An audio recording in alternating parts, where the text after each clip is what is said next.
ಇಲ್ಲ ಈ ಒಂದು ಪಾತ್ರ ನಿಂಗೆ ಪರ್ಫೆಕ್ಟ್ ಆಗಿ ಸೂಟ್ ಆಗುತ್ತೆ, ನೀನು ಮಾಡ್ಬೋದು ಅಂತ ಅಂದ್ರು. ಅಯ್ಯೋ ನಾನು ತುಂಬಾ ಓಡಿಸ್ಕೊಂಡಿದ್ದೀನಿ. ಕೆಲವೊಂದು ಪಾತ್ರಕ್ಕೆ ಕೆಲವೊಂದು ವಿಷಯಗಳು ಸಪೋರ್ಟ್ ಮಾಡ್ತಾರೆ. ಇದ್ದವರಷ್ಟೇ ಹೀರೋ ಅಂತಲ್ಲ, ಕೆಲವರು ಪಾತ್ರ ತಕ್ಕಂತೆ ಆರಿಸಿ ತಗೊಳ್ತಾರೆ ಅಷ್ಟೇ. ಒಂದು ಗೋಡೆ ಇರುತ್ತೆ, ಆ ಗೋಡೆಗೆ ನಾನು ತಲೆ ಚಚ್ಕೊಬೇಕು. ಇವಾಗ ಎಷ್ಟೊಂದು ಜನ ಪ್ರೊಡ್ಯೂಸರ್ಸ್ ಒಂದ್ ಸ್ವಲ್ಪ ಕಂಜೂಸ್ತನ ಮಾಡ್ತಾರೆ. ನೀವೇ ಪ್ರಾಕ್ಟೀಸ್ ಮಾಡಬೇಕು, ನೀವೇ ಮಾಡಬೇಕು, ಬುಕ್ ಎಲ್ಲ ಇರಲ್ಲ ಮ್ಯಾಮ್ ಅನ್ನೋದನ್ನ ಪೂರ್ತಿಯಾಗಿ ಮೊದಲಿಗೆ ಕ್ಲಾರಿಟಿ ಕೊಟ್ಟಿದ್ರು. ಬಿ ಕೇರ್ಫುಲ್, ಹುಷಾರಾಗಿರಿ, ಶತ್ರುಗಳು ಎಲ್ಲೆಲ್ಲ ಇರಲ್ಲ, ನಿಮ್ ಜೊತೆಲೇ ಇರ್ತಾರೆ, ಹುಷಾರಾಗಿರಿ. ಅಟ್ ದ ಸೇಮ್ ಟೈಮ್ ನೀವು ಮೂವಿನ ನೋಡ್ಬೇಕಾದ್ರೆ ಅಯ್ಯೋ ಪಾಪ ಅಂತ ನಿಮ್ಗೆ ಅನ್ಸುತ್ತೆ. ಕೊಲೆ ಆಯ್ತು ಅಂದ್ರೆ ಅದು ನೆಕ್ಸ್ಟ್ ಕೊಲೆನೂ ಹಂಗೆ ಆಗಿರಲ್ಲ. ಇಂಟ್ರೊಡಕ್ಷನ್ ಬಗ್ಗೆ ತಲೆ ಕೆಡಿಸ್ಕೊಳ್ಳಿಲ್ಲ, ಕತೆ ಬಗ್ಗೆ ತಲೆ ಕೆಡಿಸ್ಕೊಂಡ್ರು. ತುಂಬ ಚೆನ್ನಾಗಿದೆ ಇದು. ಇದರಲ್ಲಿ ಒಂದು ಮೆಡಿಸನ್ಗೆ ಸಂಬಂಧಪಟ್ಟಂಥ ಒಂದು ವಿಷಯನ ಇಟ್ಟಿದ್ದೀನಿ ಇದರಲ್ಲಿ. ಸೊ ಹಾಗಾಗಿ ಅಲೆಕ್ಸಾ ಟೈಟ್ಲು ಅದಕ್ಕೆ ಪೂರಕವಾಗಿತ್ತು, ಹಂಗಾಗಿ ಅದನ್ನು ಟೈಟ್ಲ್ ಇಟ್ಟಿದ್ದೀನಿ.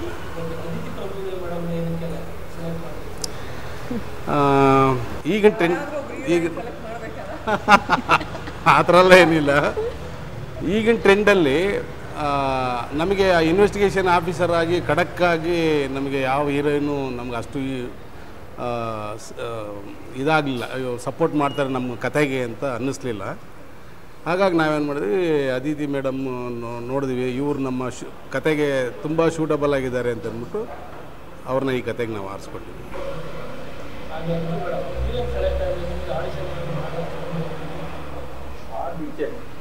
ಇಲ್ಲ, ಆಡಿಷನ್ ಏನೇ ಮಾಡಲಿಲ್ಲ. ಆದರೆ ಸರ್ ಹೇಳ್ದಂಗೆ ಕೆಲವೊಂದು ಪಾತ್ರಕ್ಕೆ ಕೆಲವೊಂದು ವಿಷಯಗಳು ಸಪೋರ್ಟ್ ಮಾಡುತ್ತೆ. ಎಕ್ಸಾಂಪಲ್ ಈಗ ಅಂದರೆ ಸ್ವಲ್ಪ ಹೀರೋ ಹೈಟ್ ಇದ್ರೆ ಏನಂದರೆ ಹೈಟ್ ಇದ್ದವರಷ್ಟೇ ಹೀರೋ ಅಂತಲ್ಲ, ಬಟ್ ಏನೋ ಫೈಟ್ಸು ಅಥವಾ ಅಪಿಯರೆನ್ಸು ಸ್ವಲ್ಪ ಜಾಸ್ತಿ ಅಪೀಲಿಂಗ್ ಆಗಿರುತ್ತೆ. ಸೊ ಹಾಗೇ ನಂದು ಫಿಮೇಲ್ ಪೊಲೀಸ್ ಇನ್ವೆಸ್ಟಿಗೇಷನ್ ಮಾಡೋ ಥರ ಒಂದು ಕಾಪ್ ರೋಲ್ ಆಗಿರೋದ್ರಿಂದ ಸ್ವಲ್ಪ ಹೈಟು, ಪರ್ಸ್ನಾಲಿಟಿ, ಆ್ಯಟಿಟ್ಯೂಡ್ ಇದ್ರೆ ಅದಕ್ಕೆ ಪೂರಕವಾಗಿರುತ್ತೆ, ಜಾಸ್ತಿ ಸಪೋರ್ಟ್ ಮಾಡುತ್ತೆ ಅನ್ನೋ ಉದ್ದೇಶದಿಂದ ಬಹುಶಃ ಸರ್ ಮಾಡಿದ್ರು. ನನಗೂ ಕತೆ ಇಷ್ಟ ಆಯಿತು, ಯಾಕಂದರೆ ನನಗೂ ಇದು ಹೊಸ ಥರದ ಪಾತ್ರ. ನಾನು ಮೊದಲನೇ ಸಲ ಒಂದು ಪೊಲೀಸ್ ಆಫೀಸರ್ ಪಾತ್ರದಲ್ಲಿ ಕಾಣಿಸ್ಕೊತಾ ಇದ್ದೀನಿ. ಆಮೇಲೆ ಫೈಟ್ಸ್ ಎಲ್ಲ ಮುಂಚೆನೇ ನಂಗೆ ತುಂಬ ಕ್ಲಿಯರಾಗಿ ಹೇಳಿದ್ರು, ಇಷ್ಟು ಫೈಟ್ಸ್ ಬರುತ್ತೆ, ಹೀಗೆ ಇರುತ್ತೆ, ನೀವೇ ಪ್ರಾಕ್ಟೀಸ್ ಮಾಡಬೇಕು, ನೀವೇ ಮಾಡಬೇಕು, ಬುಕ್ ಎಲ್ಲ ಇರಲ್ಲ ಮ್ಯಾಮ್ ಅನ್ನೋದನ್ನ ಪೂರ್ತಿಯಾಗಿ ಮೊದಲಿಗೆ ಕ್ಲಾರಿಟಿ ಕೊಟ್ಟಿದ್ರು. ಬಿಕಾಸ್ ಅವ್ರಿಗೊಂದು ಕಲ್ಪನೆ ಇತ್ತು, ಕ್ಲಾರಿಟಿ ಇತ್ತು. ಸೊ ಅದನ್ನೆಲ್ಲ ಗಣನೆಗೆ ತಗೊಂಡು ಕೊನೆಯದಾಗಿ ಇಲ್ಲ ಸರ್ ನಾನು ಮಾಡ್ತೀನಿ ಅಂತ ಹೇಳಿ ಒಪ್ಕೊಂಡು ಮಾಡುವಂಥ ಸರ್.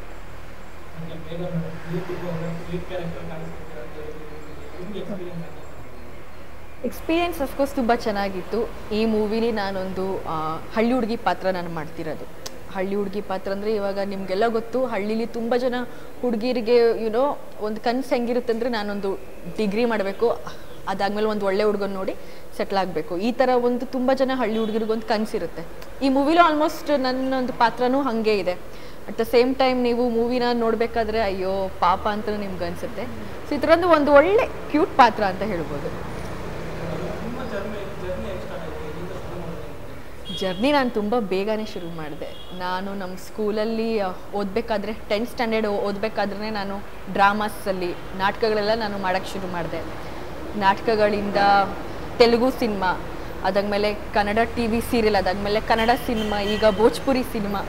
ಒಂಥರ ನನ್ನ ಜರ್ನಿ ಹೆಂಗೆಂಗೋ ಹೋಗ್ತಾ ಇದೆ, ಬಟ್ ಚೆನ್ನಾಗಿ ಹೋಗ್ತಿದೆ. ಆ್ಯಕ್ಚುಲಿ ಭೋಜ್ಪುರಿಯಲ್ಲಿ ಇವಾಗ ಥ್ಯಾಂಕ್ ಯು.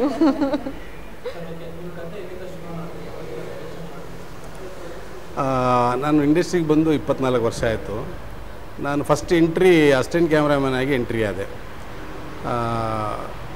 ತಮಿಳ್ ಪ್ರಿಯನ್ ಹತ್ರ ಅಸಿಸ್ಟೆಂಟಾಗಿ ಎಂಟ್ರಿ ಆದೆ. ಕನ್ನಡ ಮೂವಿ ಕಲ್ಯಾಣಿ ಅಂತ, ಆ ಮೂವಿಯಿಂದ ನಾನು ಸಿನಿಮಾಗೆ ಎಂಟ್ರಿ ಆದೆ.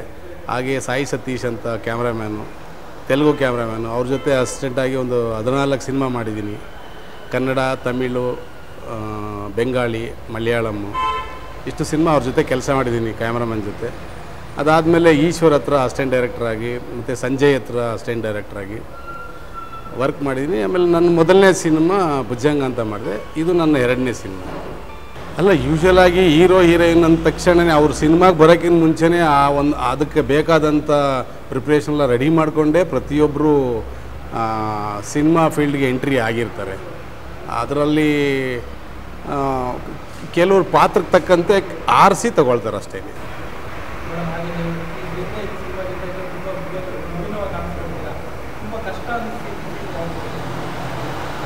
ಕಷ್ಟ ಅನ್ನೋದಕ್ಕಿಂತ ಎಫರ್ಟ್ ಹಾಕಿದೆ ಅಂತ ಹೇಳ್ಬೋದು. ಅಫ್ಕೋರ್ಸ್ ಫೈಟ್ಸಲ್ಲಿ, ಯಾಕಂದರೆ ಅದು ಹೊಸದಲ್ವಾ. ಹೌದು. ಮಿಕ್ಕಿದ ಸೀನ್ಸ್ ಎಲ್ಲ ನಾವು ಆಲ್ರೆಡಿ ಮಾಡಿ ರೂಢಿ ಇರುತ್ತೆ. ಸ್ವಲ್ಪ ಆ್ಯಟಿಟ್ಯೂಡ್ ಚೇಂಜ್ ಬಿಟ್ಟರೆ ತುಂಬ ಹೊಸದು ಅನ್ನೋಂಥದ್ದು ಏನಿರಲ್ಲ. ಬಟ್ ಕಮಿಂಗ್ ಟು ಫೈಟ್ಸ್ ಅದು ಪೂರ್ತಿ ಹೊಸದು ನನಗೆ.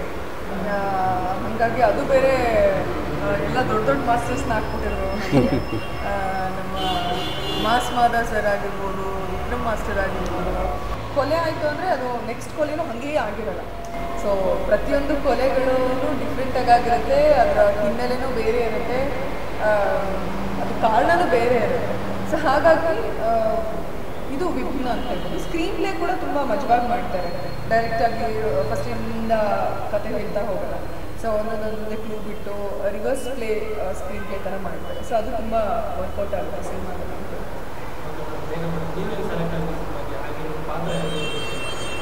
ನಾನು ಆ್ಯಕ್ಚುಲಿ ಮೂವಿಗೆ ಸೆಲೆಕ್ಟ್ ಆಗಬೇಕಾದ್ರೆ I think movie shooting almost ನಡೀತಿತ್ತು ಅಂತ ನಾನು ಅನ್ಕೊತೀನಿ.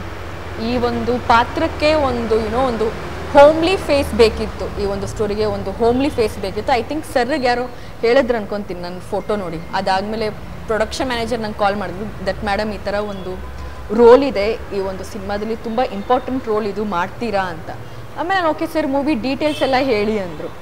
ಆಮೇಲೆ ಈ ಫಿಲಮಲ್ಲಿ ಅದಿತಿ ಅವ್ರು ಇದ್ದಾರೆ ಅಂದರೆ, ಅದಿತಿ ಇದ್ದಾರಾ, ಓಕೆ ಹಂಗಾದರೆ ನಾನು ಹೇಳ್ತೀನಿ, ಒಂದು ಸ್ವಲ್ಪ ಯೋಚನೆ ಮಾಡಿ ನಮ್ಮ ಮನೆಯೆಲ್ಲ ಡಿಸ್ಕಸ್ ಮಾಡಿ ನಾನು ಹೇಳ್ತೀನಿ ಅಂತಂದೆ. ಅದಾದಮೇಲೆ ನಾನು ಅದಿತಿಗೂ ಕೂಡ ಒಂದ್ಸಲ ನಾನು ಕಾಲ್ ಮಾಡಿದೆ, ದಟ್ ಟೀಮ್ ಎಲ್ಲ ಹೆಂಗಿದೆ. ಯಾಕಂದರೆ ನಾನು ಇದುವರೆಗೂ ಐ ಥಿಂಕ್ ನಾನು ಇವ್ರನ್ನೆಲ್ಲ ನಾನು ಡೈರೆಕ್ಟಾಗಿ ಮೀಟ್ ಆಗಿದ್ದೆ ನಾನು ಸೆಟ್ಟಲ್ಲಿ. ಆ್ಯಕ್ಚುಲಿ ನಾಗಕನಿಕೆ ಸೀರಿಯಲಲ್ಲಿ ವರ್ಕ್ ಮಾಡಿದ್ವಿ. ಹಾಂ, ಅದಾದಮೇಲೆ ಈ ಮೂವಿನೇ. ಸೊ ನಾನು ಟೀಮನ್ನು ಕೂಡ ನಾನು ಯಾರನ್ನೂ ಕೂಡ ನಾನು ಭೇಟಿ ಮಾಡಿರಲಿಲ್ಲ. ಸೊ ನಾನು ಡೈರೆಕ್ಟ್ ಸೆಟ್ಟಲ್ಲೇ ನಾನು ಭೇಟಿ ಮಾಡಿದ್ವಿ ಡೈರೆಕ್ಟರ್ನೆಲ್ಲ. ಸೊ ನಾನು ಕೇಳಿದೆ ಲೈಕ್ ಸ್ಟೋರಿ ಸಬ್ಜೆಕ್ಟೆಲ್ಲ ಹೆಂಗಿದೆ ಅಂತ. ಅದಿತಿನೂ ಕೂಡ ಇಲ್ಲ, ಈ ಒಂದು ಪಾತ್ರ ನಿಮಗೆ ಪರ್ಫೆಕ್ಟಾಗಿ ಸೂಟ್ ಆಗುತ್ತೆ, ನೀನು ಮಾಡ್ಬೋದು ಅಂತ ಅಂದ್ಲು. ಆ್ಯಂಡ್ ದೆನ್ ನಾನು ಜೀವಾ ಸರ್ ಜೊತೆನೂ ಒಂದ್ಸಲ ಮಾತಾಡಿದೆ, ಪ್ರೊಡ್ಯೂಸರ್ ಸರ್ ಜೊತೆನೂ ಮಾತಾಡಿದೆ. ಆ್ಯಂಡ್ ದೆನ್ ಓಕೆ ಆಯಿತು, ಮೇಘಾ ಕ್ಯಾರೆಕ್ಟರ್ ಮೇಘಾಗೆ. ಅಯ್ಯೋ ನಾನು ತುಂಬ ಓಡಿಸ್ಕೊಂಡಿದ್ದೀನಿ ಓಡಿಯಾಗಿ ಟ್ರೈ ಮಾಡಿದೆ, ಬಟ್ ಬಿಟ್ಟಿಲ್ಲ, ಡೈರೆಕ್ಟರ್ ಅವಕಾಶ ಕೊಟ್ಟಿಲ್ಲ. ಆ್ಯಕ್ಚುಲಿ ಒಂದು ಸೀನ್ ಇತ್ತು, ಒಂದು ಗೋಡೆ ಇರುತ್ತೆ, ಆ ಗೋಡೆಗೆ ಹೋಗಿ ನಾನು ತಲೆ ಚಚ್ಕೊಬೇಕು. ಅದನ್ನೊಂದು 10 ಆ್ಯಂಗಲಲ್ಲಿ ಶೂಟ್ ಮಾಡಿದ್ರು. ಆ ಸೀನ್ ಮುಗಿಯೋಷ್ಟ್ರಲ್ಲಿ ನಂಗೆ ಇಲ್ಲೊಂದು ದೊಡ್ಡ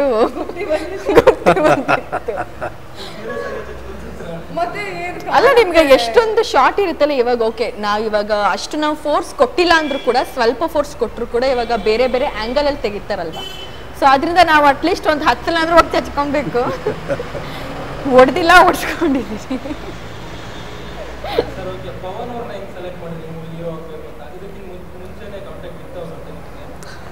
ಅವರು ಫಸ್ಟೇ ಕಾಂಟ್ಯಾಕ್ಟ್ ಇತ್ತು, ಪರಿಚಯ ಇದ್ದರು. ತುಂಬ ನಾವು ಅವರ ಫ್ಯಾಮಿಲಿ ಜೊತೆ ತುಂಬ ಬಾಂಡಿಂಗ್ ಚೆನ್ನಾಗಿತ್ತು ನಮಗೆ. ಹಾಗಾಗಿ ಈ ಕತೆಗೆ ಒಂದು ವೆರೈಟಿ ಆಗಿರೋ ಒಂದು ಫೇಸ್ ಬೇಕು ಅಂತಂದ್ಬಿಟ್ಟು ಯೋಚನೆ ಮಾಡ್ತಾ ಇದ್ದಾಗ ನನಗೆ ಪಕ್ಕದಲ್ಲೇ ಇದ್ದರು ಪವನ್ ಹಾಕ್ಕೊಂಡು ಮಾಡೋಣ. ಯಾಕೆಂದರೆ ಪವನ್ಗೆ ಆ ಟ್ಯಾಲೆಂಟ್ ಇತ್ತು, ಪವನ್ ಅವ್ರಿಗೆ ಆ ಟ್ಯಾಲೆಂಟ್ ಇದ್ದಿದ್ದರಿಂದ ನಾನೇನು ಮಾಡಿದೆ, ಪವನ್ನೇ ಇದಕ್ಕೆ ಶೂಟಬಲ್ ವ್ಯಕ್ತಿ ಅಂತಂದ್ಬಿಟ್ಟು ಹೋಗಿ ಅವ್ರನ್ನ ಅಪ್ರೋಚ್ ಮಾಡಿದೆ. ಈ ಥರ ಇದೆ ಒಂದು ಕ್ಯಾರೆಕ್ಟ್ರು, ನೀವು ಮಾಡ್ತೀರಾ, ಮಾಡಿ ನೀವು ಅಂತಂದೆ. ಕತೆ ಹೇಳಿದ್ರು, ಕತೆ ಏನಂತ ಕೇಳಿದ್ರು, ಕತೆ ಹೇಳಿದೆ. ಕತೆ ಹೇಳಿದ ತಕ್ಷಣವೇ ಸರಿ ಸರ್ ಇದನ್ನು ಮಾಡೋಣ. ನಾನು ಫಸ್ಟೇ ಹೇಳ್ಬಿಟ್ಟಿದ್ದೆ, ಒಂದು ನಿಮಗೆ ಇಂಟ್ರಡಕ್ಷನ್ ಅಂತೂ ಇಲ್ಲ ಈ ಸಿನಿಮಾದಲ್ಲಿ, ಹಾಗಾಗಿ ನೀವು ಒಪ್ಕೋತೀರ ಏನೋ ಗೊತ್ತಿಲ್ಲ ಅಂತಂದ್ಬಿಟ್ಟು ಕತೆ ಹೇಳೋಕ್ಕೆ ಶುರು ಮಾಡಿದಾಗ ಅವರು ಇಂಟ್ರಡಕ್ಷನ್ ಬಗ್ಗೆ ತಲೆ ಕೆಡಿಸ್ಕೊಳ್ಳಿಲ್ಲ, ಕತೆ ಬಗ್ಗೆ ತಲೆ ಕೆಡಿಸ್ಕೊಂಡ್ರು. ತುಂಬ ಚೆನ್ನಾಗಿದೆ ಇದು ಸಬ್ಜೆಕ್ಟು, ನಾನು ಮಾಡ್ತೀನಿ ಅಂತಂದ್ಬಿಟ್ಟು ಹೇಳ್ಬಿಟ್ಟು ಒಪ್ಕೊಂಡ್ರು. ಹಾಗಾಗಿ ಅವ್ರನ್ನ ಸೆಲೆಕ್ಟ್ ಮಾಡಿ. ಇಲ್ಲ, ನಾವು ಪವನ್ ಅವ್ರನ್ನ ಬಿಟ್ಟು ನಾವು ಯಾರನ್ನೂ ಸರ್ಚ್ ಮಾಡಲಿಲ್ಲ. ನಾವು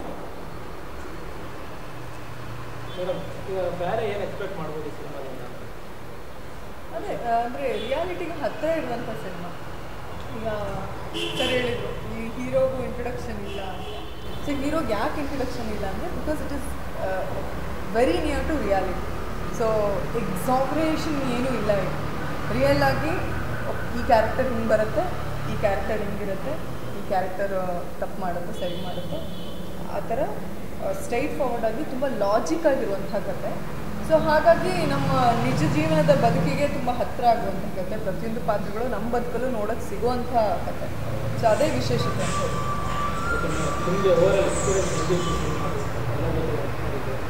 ಇಲ್ಲ, it was an wonderful experience. ಯಾಕಂದರೆ ಇಡೀ ಟೀಮ್ ಎಲ್ಲರೂ ಕೂಡ ನಾನು ತುಂಬ ಚೆನ್ನಾಗಿ ನೋಡಿಕೊಂಡ್ರು. ಮತ್ತು ಒಳ್ಳೆ ಟೀಮ್, ಡೈರೆಕ್ಟರ್ ಜೀವಾ ಸರ್ ಆಗಿರ್ಬೋದು, ಪ್ರೊಡ್ಯೂಸರ್ ಚಂದ್ರು ಸರ್, ಅದಿತಿ, ಪವನ್ ಮತ್ತು ನಾಗಾರ್ಜುನ್ ಅವರು. ಮಾತು ಕಡಿಮೆ, ಕೆಲಸ ಜಾಸ್ತಿ ಇತ್ತು. ಅಯ್ಯೋ ಹೌದು. ಯಾಕಂದರೆ ಕಮಿಂಗ್ ಟು ಪ್ರೊಡ್ಯೂಸರ್, ಡೈರೆಕ್ಟರ್, ಒಂಥರ ಒಂದು ಸಿನಿಮಾಗೆ ಅಪ್ಪ ಅಮ್ಮ ಇವರೇನೆ. ಸೊ ಇಬ್ರು ಜಾಸ್ತಿ ಮಾತಾಡೋದು, ಕಿಚ್ಚಾಡೋದು, ಅವ್ರ ಪ್ರೆಸೆನ್ಸ್ನ ತೋರಿಸ್ಕೋಬೇಕಲ್ಲ ಅಂತ ಕೆಲಸ ಮಾಡೋದ್ರಲ್ಲಿಲ್ಲ. ಇವ್ರ ಕೆಲಸ ಏನು ಅಂತ ಸರಿ ಗೊತ್ತಿತ್ತು. ಅವ್ರು ಬರೋರು ಬಂದ ತಕ್ಷಣ ಸೀನ್ ಪೇಪರ್ ನೋಡಿ ಮೇಡಮ್ ಈ ಥರ ಇದೆ, ಇದು ರೆಡಿ ಆಗಿ ಅಷ್ಟೇ. ಇಲ್ಲ ನಾನೇನು ಸರಿ ಇದೆ ಇಲ್ಲ ಮೇಡಮ್ ಹಿಂಗೆ ಮಾಡೋದಲ್ಲ, ಒಂಚೂರು ಇದನ್ನ ಹಿಂಗೆ ಮಾಡಿದ್ರೆ ಸರಿ ಹೋಗುತ್ತೆ. ಯಾಕಂದ್ರೆ ಇದು ಹಿಂಗೆ ಅದಕ್ಕೆ ಮತ್ತೆ ಕಾರಣ ಕೊಡೋರು, ಇದಕ್ಕೆ ನಂಗೆ ಲಾಜಿಕ್ ಅನ್ಸಲ್ಲ, ಹಿಂಗೆ ಮಾಡಿ. ಪ್ರೊಡ್ಯೂಸರ್ ಅಂತೂ ನಾನು ನೋಡೇ ಇಲ್ಲ, ಡ್ಯೂಟೀಸ್ ಬೇಕಾರಷ್ಟೇ ನೋಡಿದ್ದು. ನಾನೊಂದು 2 ಸಲ ನೋಡಿದ್ದೀನಿ ಅಷ್ಟೇ. ಮೇ ಬಿ ಅದನ್ನ ನಮ್ಮ ತಂದೆ ಇಸ್ಕೊಂಡಿದ್ದು, ನೋಡೇ ಇಲ್ಲ. ಒಂದು 2 ಸಲ ಅಲ್ಲಿ ಯಾರಿಗೂ ದೂರದಿಂದ ನಮಸ್ಕಾರ ಸರ್ ಅಂತ ಅಂದ್ಬಿಟ್ರೆ, ಪಾಪ ಅವರು ವೆರಿ ಸೈಲೆಂಟ್, ಯಾವುದಕ್ಕೂ ಇನ್ವಾಲ್ವ್ ಆಗಿ ಹಂಗೆ ಸೈಲೆಂಟ್, ಯಾವುದಕ್ಕೂ ಕೊರತೆ ಮಾಡಿಲ್ಲ. ಟೆಕ್ನಿಕಲಿ ತುಂಬಾ ಸ್ಟ್ರಾಂಗ್ ಆಗಿರೋ ಥರ ಅವರು ಕೊರತೆ ಇಲ್ದಂಗೆ ಸಿನಿಮಾನ ಮುಗಿಸ್ಕೊಂಡು ಕ್ವಾಲಿಟಿ ಸಿನಿಮಾ ಅಂತಲೇ ಹೇಳ್ಬೋದು. ತುಂಬ ಒಳ್ಳೆ ಪ್ರೊಡ್ಯೂಸರ್. ಇವಾಗ ಎಷ್ಟೊಂದು ಜನ ಪ್ರೊಡ್ಯೂಸರ್ಸು ಒಂದು ಸ್ವಲ್ಪ ಕಂಜೂಸ್ತನ ಮಾಡ್ತಾರೆ. ಬಟ್ ಚಂದ್ರು ಸರ್ ಹಂಗಲ್ಲ, ಸಿನಿಮಾಗೆ ಏನು ಬೇಕೋ ಅದನ್ನೆಲ್ಲ ಕೊಟ್ಟಿದ್ದಾರೆ. ಆ್ಯಂಡ್ ಈ ಥರ ಪ್ರೊಡ್ಯೂಸರ್ಸು ಇಂಡಸ್ಟ್ರೀಲಿ ಉಳಿಬೇಕು. ಸೊ ಅದರಿಂದ ಅಲೆಕ್ಸಾ ಒಂದು ಒಳ್ಳೆ ಸಿನಿಮಾ, ಒಳ್ಳೆ content, story oriented cinema. So ಎಲ್ಲ ನೋಡಿ ಈ ಥರ ಸಕ್ಸಸ್ ಮಾಡಿದ್ರೆ ಈ ಥರ ಇನ್ನೂ ಒಂದಿಷ್ಟು ಸಿನಿಮಾಗಳು ಬರುತ್ತೆ ಇಂಡಸ್ಟ್ರಿಗೆ. ಸೊ ನೋಡಿ ಸಿನಿಮಾ.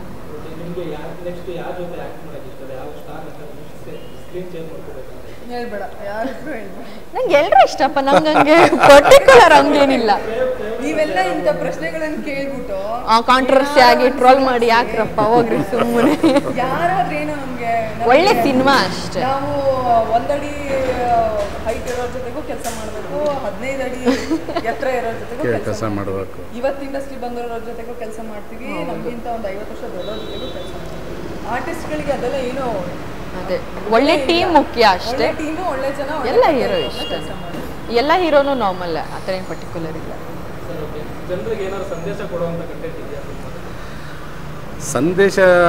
ಸಂದೇಶ ಕೊಡುವಂಥ ಕಥೆಗಳು ಡಾಕ್ಟರ್ ರಾಜ್ಕುಮಾರ್ ಕಾಲಕ್ಕೆ, ವಿಷ್ಣುವರ್ಧನ್ ಕಾಲಕ್ಕೆ ಮುಗಿದೋಯ್ತು.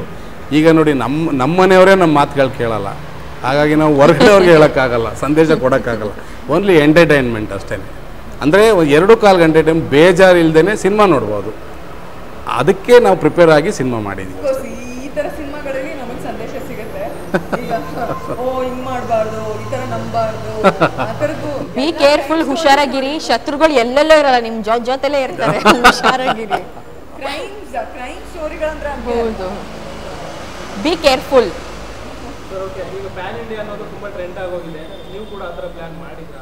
ಆ ಥರ ಪ್ಲ್ಯಾನ್ ಮಾಡಿಲ್ಲ ನಾವು. ಇದು ಯೂಶಲ್ ಆಗಿ ಎಲ್ಲ ಭಾಷೆಗೆ ಡಬ್ ಆದಾಗ ಅದು ಪ್ಯಾನ್ ಇಂಡಿಯನ್ ಲೆಕ್ಕಾಚಾರಕ್ಕೆ ಬರುತ್ತೆ. ರೆಡಿ ಇದೆ, 2 ಪ್ರಾಜೆಕ್ಟ್ ರೆಡಿ ಇದೆ. ಇಲ್ಲ, ಒಂದು ಪ್ರಾಜೆಕ್ಟು ಹೊಸ ಹುಡುಗ, ಅವರ ತಂದೆನೇ ಪ್ರೊಡ್ಯೂಸರು. ಸೊ ಹಾಗಾಗಿ ಅವನೊಂದು ಪ್ರಾಜೆಕ್ಟ್ ರೆಡಿ ಇದೆ. ಅದು ಮಾಡಿದ್ಮೇಲೆ ಇನ್ನೊಂದು ನಮ್ಮ ಅಲೆಕ್ಸಾ ಪ್ರೊಡ್ಯೂಸರೇ ಒಂದು ರೆಡಿ ಮಾಡ್ಕೊಂಡಿದ್ದಾರೆ. ನೆಕ್ಸ್ಟ್ ಮಾಡ್ತಾರೆ. ನೆಕ್ಸ್ಟ್ ಇಯರು 5ನೇ ತಿಂಗಳು 6ನೇ ತಿಂಗಳು ಸ್ಟಾರ್ಟ್ ಮಾಡ್ತಾರೆ. ಇಲ್ಲ, ಈಗ ತುಂಬ ಸಿನಿಮಾಗಳು ರಿಲೀಸ್ ಇದೆ. ಶುಭಂತರ್, ಮ್ಯಾಟ್ನಿ, ಅಲೆಕ್ಸಾ ಅಂದಂದಿತ್ತು ಕಾಲ, ಮಾಫಿಯಾ, ಒಂದು ಲಿಸ್ಟೇ ಇದೆ. ನೀವು ಕೇಳ್ತಾ ಹೋದ್ರೆ ಒಂದು ಬುಕ್ ಪೆನ್ ತಗೊಂಡು ಬರ್ಕೊಂತೀರಿ ನೀವು. ಹಾಗಾಗಿ ಅವುಗಳದೆಲ್ಲ ಪ್ರಮೋಷನ್ಸ್ ಎಲ್ಲ ನಡೀತಾ ಇದೆ.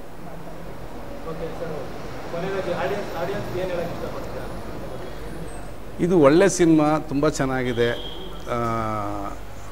ನನ್ನ ಕಡೆಯಿಂದ ನಾನು ಎಲ್ಲೂ ಆಡಿಯನ್ಸ್ಗೆ ಇದು ಸಿನಿಮಾ ಯೋಚನೆ ಮಾಡೋಕ್ಕಂತೂ ಕೊಟ್ಟಿಲ್ಲ.